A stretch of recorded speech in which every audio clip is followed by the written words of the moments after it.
Doutora Ana, é com muita satisfação que nós estamos aqui hoje para fazer uma interação entre Rio Grande do Sul e Rio de Janeiro.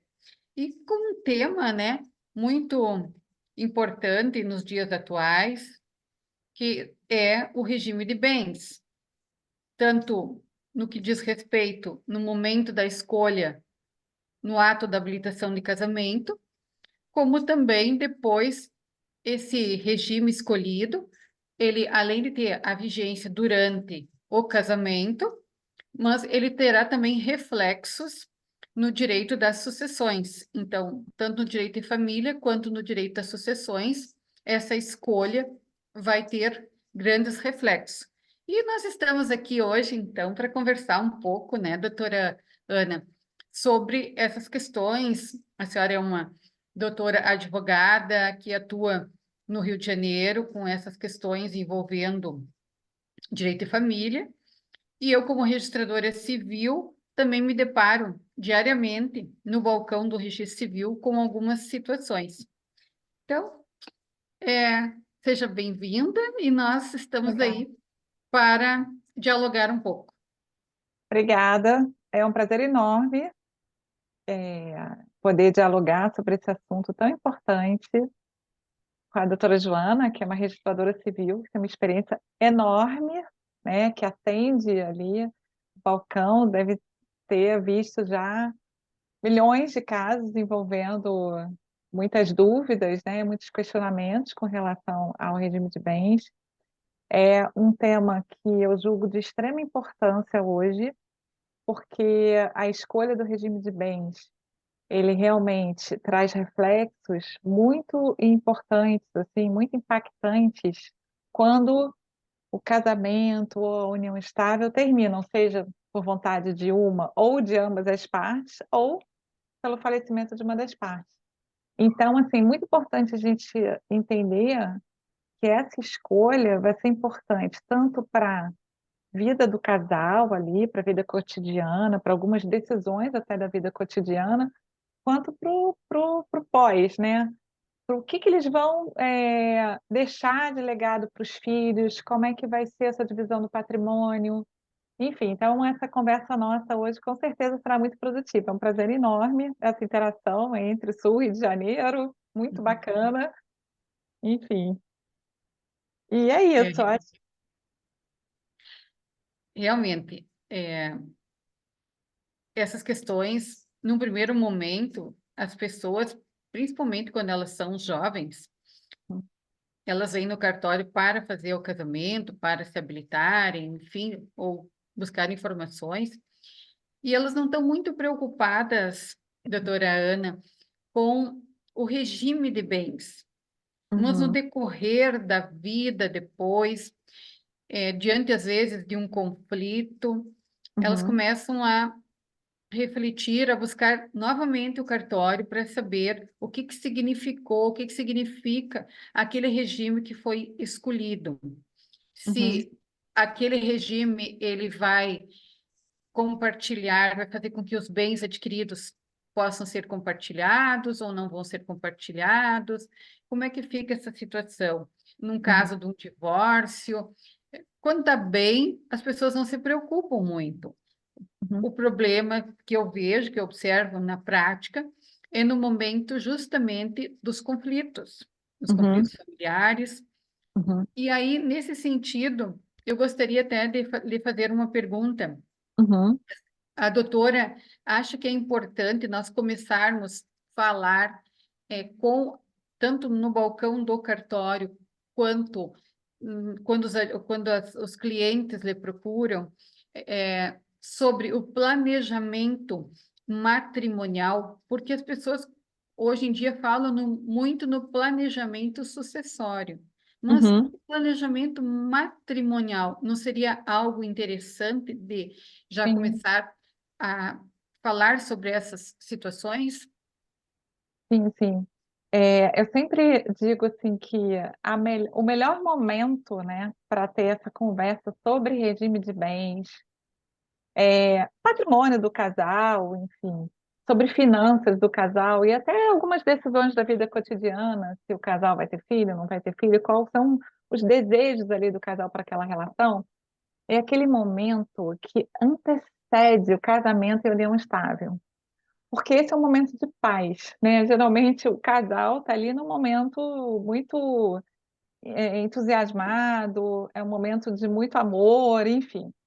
E os problemas, os conflitos ainda não existiram. Então, é o momento de se pensar com muita racionalidade, se tomar decisões racionais para o futuro. Então, o que a gente tem trabalhado muito hoje é essa ideia de fazer um planejamento. Porque quando o casal ele tem consciência nesse momento pré-casamento ou pré-formalização da união estável, que ele pode fazer certas escolhas que vão ser interessantes para ele lá na frente, ele pode se planejar. Então é muito interessante, tanto, né, naquele momento em que o casal vai ao registro civil, né, ele pode se informar sobre os regimes de bem, o casal também pode ser orientado por um advogado dessa importância e também da elaboração de alguns documentos. Que esse é um momento também interessante para o casal formalizar certas escolhas por escrito. Olha que interessante. Nesse planejamento matrimonial hoje, a gente pode, além, né, eu acho que o principal, assim, é fazer uma escolha racional com relação a um regime de bens adequado para aquele casal, mas também redigir cláusulas, impacto antinupcial, se for o caso, com relação a alguns direitos e obrigações para vigorar durante toda a união. Hoje, a gente já tem essa possibilidade, muitas pessoas desconhecem isso, né? Por exemplo, os casais podem decidir questões com relação à pensão alimentícia, algumas questões envolvendo filhos, tudo isso pode ser colocado num planejamento, né? Por meio de um documento. E, como eu falei, é muito importante a escolha do regime de bens, né? E aí é o momento adequado para ter essa conversa de forma racional, enfim.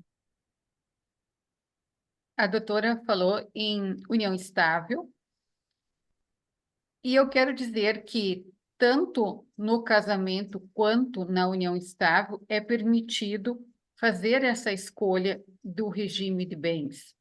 E Uhum, quando a doutora fala em redigir um documento, o pacto antinupcial, ele é um documento, um instrumento de suma relevância, uhum, porque mesmo que o casamento venha a ser pelo regime da comunhão parcial de bens, que não uhum, exige a lavratura de pacto antinupcial, as partes podem pactuar o que uhum, melhor convém àquele casal, aquela família, diante uhum, das suas necessidades, diante da profissão que cada um exerce ou que virá a exercer.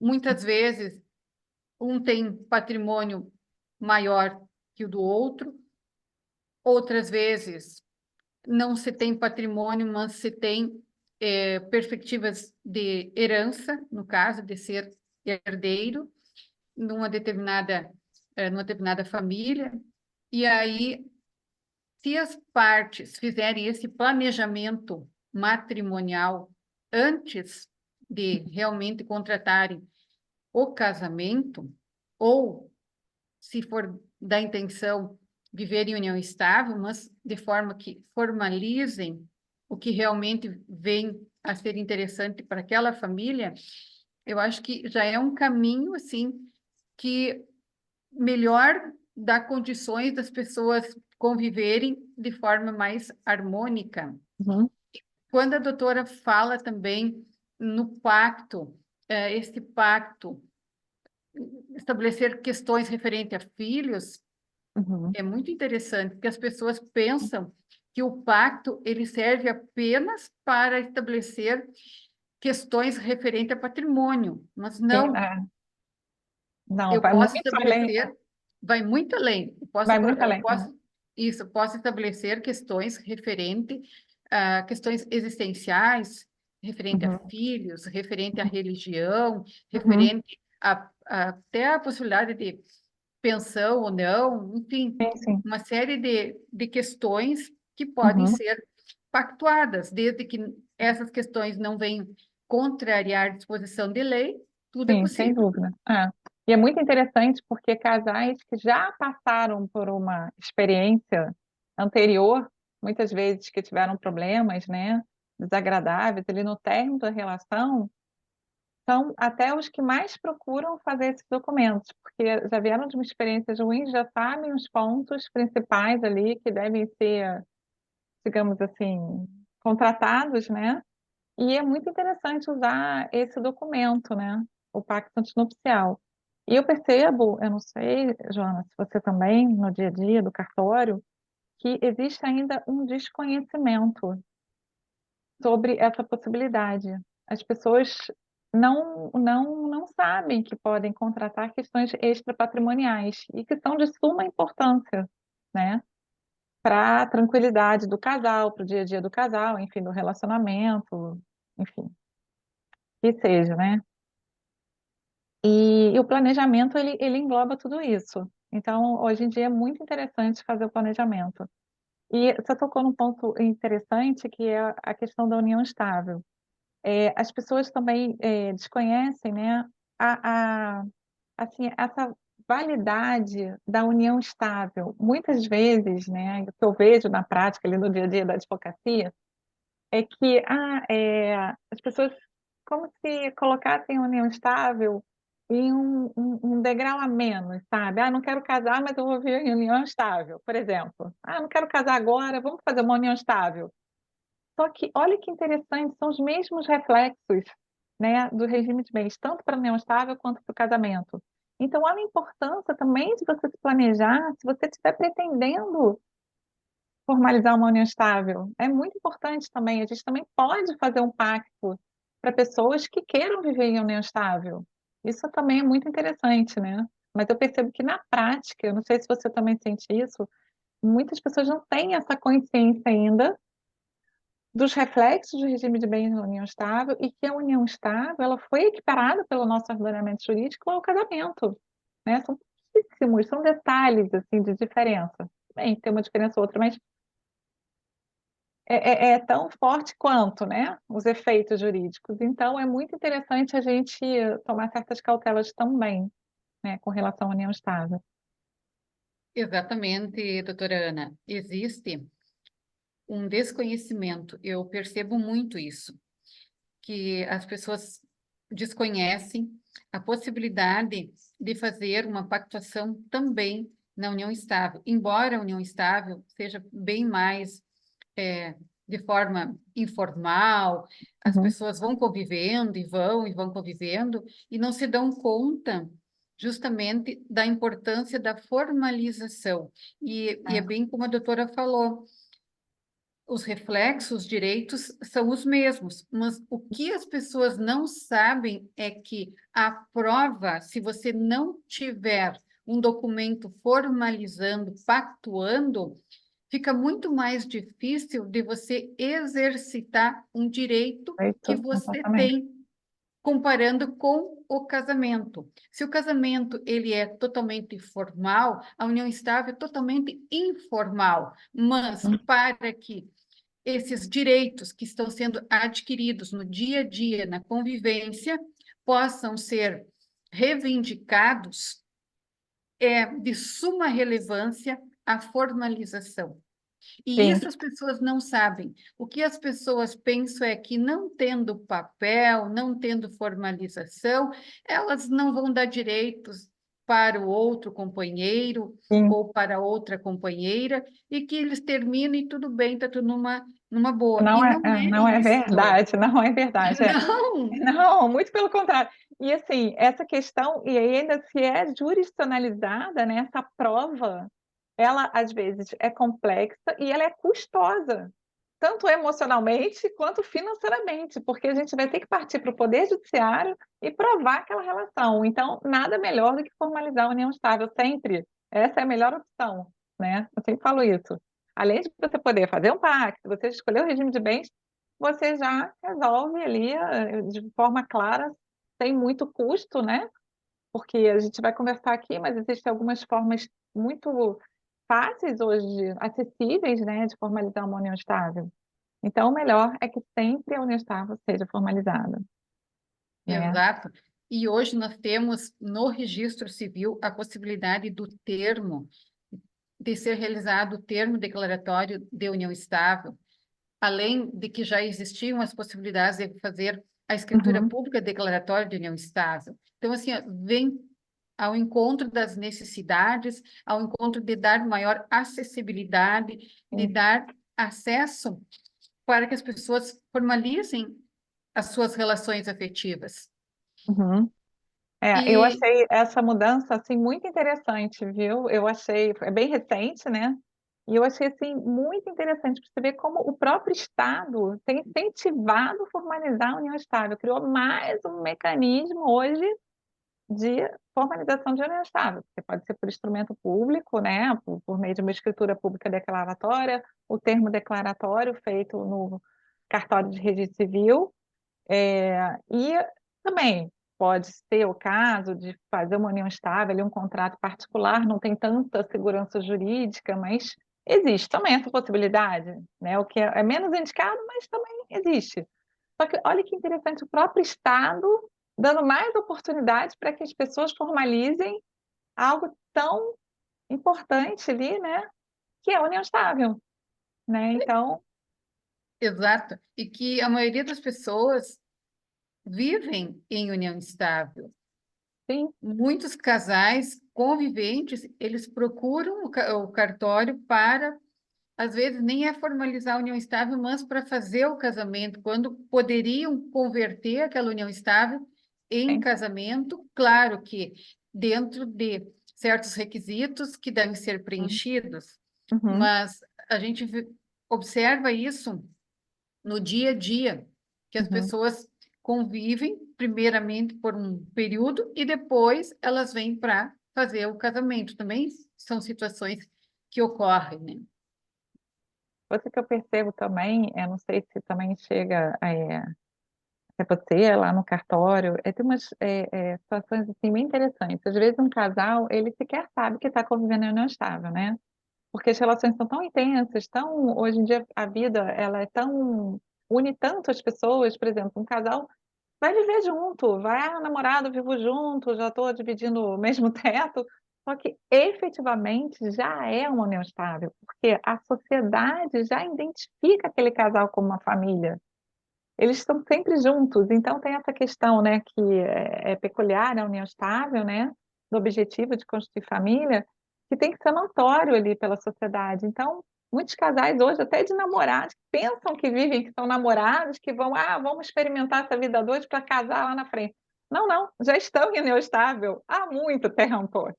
E É, aí podem converter ou podem casar, enfim, o ideal é formalizar isso para trás também, né? Porque, imagina, esse casal adquire bens, tem esforço comum, compram bens para casa, muitas vezes financiam um apartamento, vejo muito isso. E a união estável não está formalizada. Olha o problema que isso cria, né? Então, realmente é uma realidade. Eu acho que talvez hoje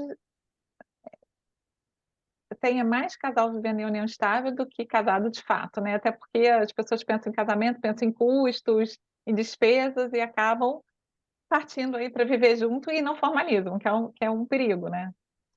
exato. É, mas a doutora, como atua bastante nessa área de direito de Uhum. família, o que a doutora vê no sentido das pessoas, às vezes, escolherem para o mesmo casamento dois regimes de bens? Pois é. É muito interessante, né, essa possibilidade que existe no nosso ordenamento jurídico, assim, e que também ainda é muito pouco conhecida. Hoje nós temos 4 regimes de bens na nossa lei civil, né? Nós temos a comunhão parcial de bens, que é o regime legal, se os cônjuges ou os companheiros não tiverem escolhido nenhum outro regime por meio de pacto, é esse regime que vai valer. Uhum. Então, temos o regime também da separação convencional de bens, em alguns casos, é possível escolher o regime de separação, né? Separação total de bens, né? Que é muito conhecido como separação total de bens, o que é seu é seu, o que é meu, mas não é bem assim quando falece. Mas em outros casos, ela impõe a certas pessoas a adoção de um regime obrigatório, né, de separação de bens. E temos também, ainda, por incrível que pareça, vigorando no ordenamento jurídico, a comunhão universal de bens, que um dia já foi regra, mas não é mais, mas existe em muitos casos, tudo bem. As pessoas têm consciência, desde que elas saibam que elas, né, estão fazendo tudo bem. Muito casal escolhe, inclusive. E temos a participação final nos aquestos. E aí surge aí, prática reiterada, né? Os nossos tribunais já têm admitido que é possível mesclar alguns regimes de bens, né? Eu posso fazer um pacto, olha que interessante, um contrato estabelecendo que para aquele casamento ou aquela união estável, com relação a alguns bens, irá vigorar um determinado regime de bens, por exemplo, a separação convencional. E com relação a outro regime de bens, a outro, desculpa, conjunto de patrimônio daquele casal, vai vigorar o regime legal. Então, eu não estou nem criando um outro regime de bens, tá? Não é um quinto regime de bens, mas é possível. Olha que interessante, porque na vida prática isso pode atender muito, né? Ali as expectativas, aos desejos individuais ali de cada casal, isso é totalmente possível e admitido pelo nosso direito hoje. Olha a importância do planejamento, né? Das pessoas terem Exato. conhecimento. Mas essa situação da possibilidade de escolha de um regime híbrido, mesclando dois regimes, tal qual o exemplo que a doutora traz, é totalmente possível, mas as pessoas desconhecem essa possibilidade. E aí a importância também de levar essa informação, porque tudo depende da profissão das pessoas também. Uhum, De repente, num determinado momento ali, a minha atividade profissional pode dar alguma implicação, trazer algum prejuízo para a minha cônjuge. Então, se eu escolher um regime ou mesclar, uhum, definindo, melhor dizendo, que referente àquela parte empresarial, uhum, referente à empresa, esses bens, né, não vão fazer parte da nossa comunhão. Eu uhum, escolhi o regime da comunhão parcial, mas uhum, no tocante a esse empreendimento, essa atividade econômica que um deles uhum, exerce, não vai existir comunicação. Então, é sim, muito interessante as pessoas uhum, terem esse conhecimento e saberem que elas podem contrair um casamento escolhendo dois regimes de bens, mesclando sim, sim. um regime, por exemplo, da separação convencional com o Uhum, regime da comunhão parcial de bens. Então, uhum, é totalmente possível. ah, Faça o pacto, novamente, sim, vamos trazer a importância do pacto antinupcial no regramento para uhum, aquela família, né? Para uhum, aquela, para aquele regime que está sendo uhum, escolhido. Então, é bem interessante que as pessoas saibam da possibilidade. Mas eu, falando como registradora, posso uhum. dizer que realmente há um total desconhecimento sobre essa possibilidade. Da Ó, como mescla, advogada, eu também posso falar que é total desconhecimento. Pouquíssimas pessoas conhecem e muitos colegas até desconhecem. É algo até, eu falo relativamente novo, né? Não é algo tão antigo, tão usual, mas é uma possibilidade. E outra possibilidade também, muito interessante das pessoas conhecerem, é a questão da alteração do regime de bens. É totalmente possível, hoje, você escolher um determinado regime de bens e, ao longo do casamento ou da união estável, aquela relação entre o casal muda de tal forma que aquele regime de bens vigente não atende mais aquelas partes. Então, eles podem sim escolher um outro regime de bens.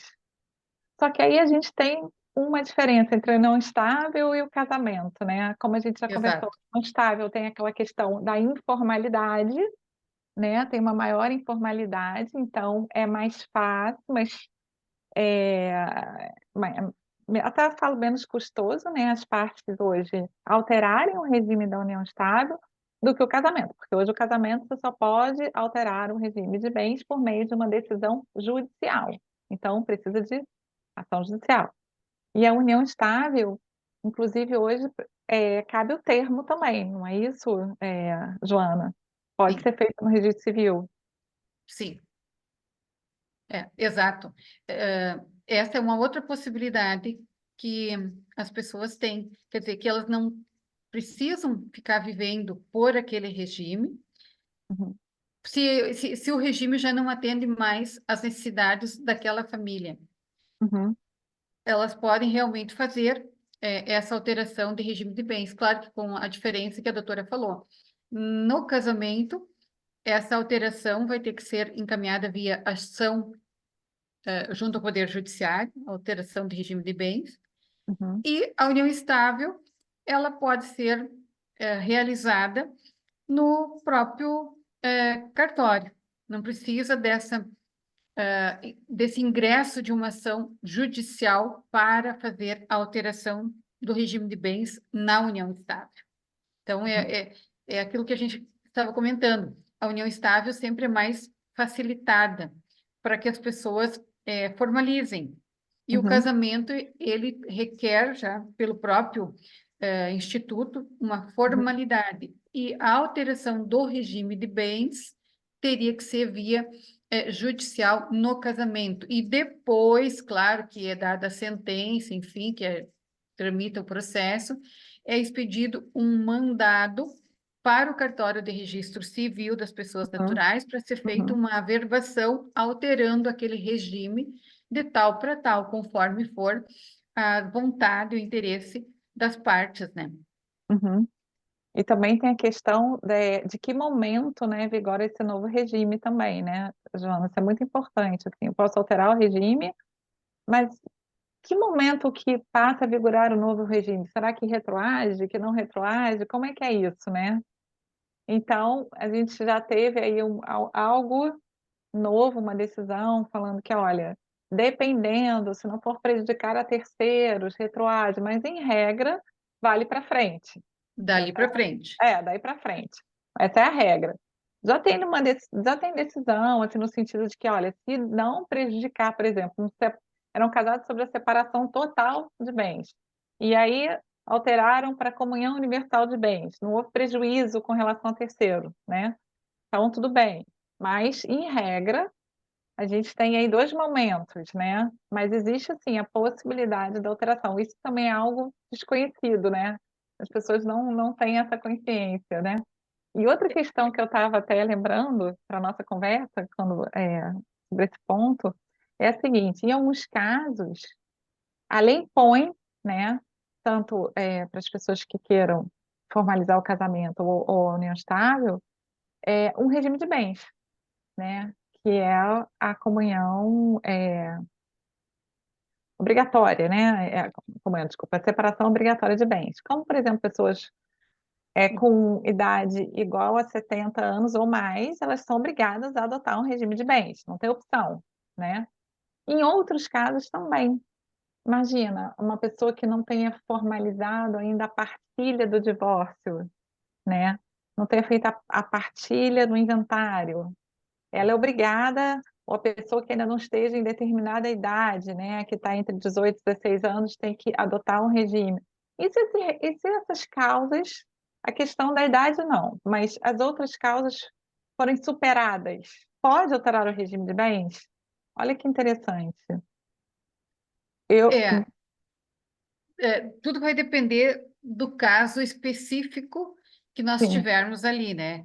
é, Claro que se você casou ou fez uma união estável mediante escritura pública declaratória e o regime já está sendo imposto, que é o regime legal da uhum, separação obrigatória de bens, em momento algum você vai conseguir fazer essa alteração de regime de bens. Vai ser separação é, obrigatória é, até morrer, mas até a veja morte. bem, mas veja bem, olha que interessante, se superada uma dessas causas, por exemplo, mais Assim, Aí Sim, teria que ter uma autorização judicial, aí a coisa fica bem formal, né? Vou ter que falar, ó, juiz, agora acabou, foi feito inventário, terminou a partilha. Ou, por exemplo, fez 18 anos, agora, sei lá, os cônjuges já querem escolher outro regime de bens. Naquele momento foi obrigatório. Depois que superada a causa, poderia fazer um requerimento judicial. eu vou te dar um exemplo do que a gente convive no dia a dia. É Tá. muito comum pessoas que vêm para contrair casamento em segundas núpcias, no Uhum, caso, divorciados ou viúvos, e principalmente o divorciado, uhum. tem bens e às vezes ele não fez a partilha, ele só fez Sim, o divórcio, mas não sim, fez a partilha dos bens. sim, sim. Então, ele não tem a opção de fazer a escolha do regime de bens que ele bem entender.